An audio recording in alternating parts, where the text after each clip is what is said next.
Welcome to Zwida Media. If you're new to this channel, please subscribe. Don't forget to like, comment and share. Here's a new video for today. Enjoy.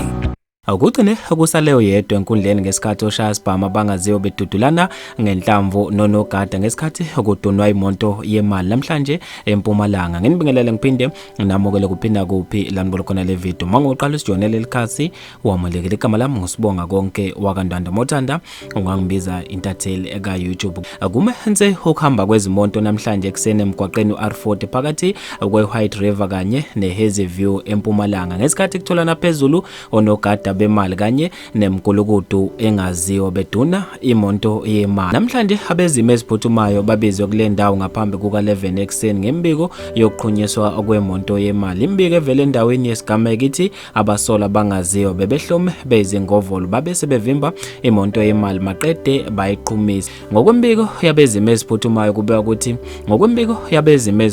kuthiwa abasola bebehlome beyizingovolo bavimbezele Imoto yeMali babe sebeyiqhumisa. Kuchaza K11 Rinen wezimo eziphuthumayo kube sekudutulwana ngenhlamvu phakathi konogada kanye nabo laba abasolo. Kubeke sekusala phansi unogada oyedwa enkundleni kanti ke ababili balimale kabuhlungwana babe sebephuthunyiswa esibhedlela. Emva kwalokho kube sekushiswa Imoto yeMali kanye nemonto ebihamba abasolo kanti ke okuningi bekungakazi ukuthi malini edunwe kule Moto yeMali. Bafethu ngizofisa ukwazi ukuphala kweni ngalolu daba khona lapha comment section. Mina ngiyantathela YouTube sengiphuma kanje ngithi awungibambe evidweni elandelayo.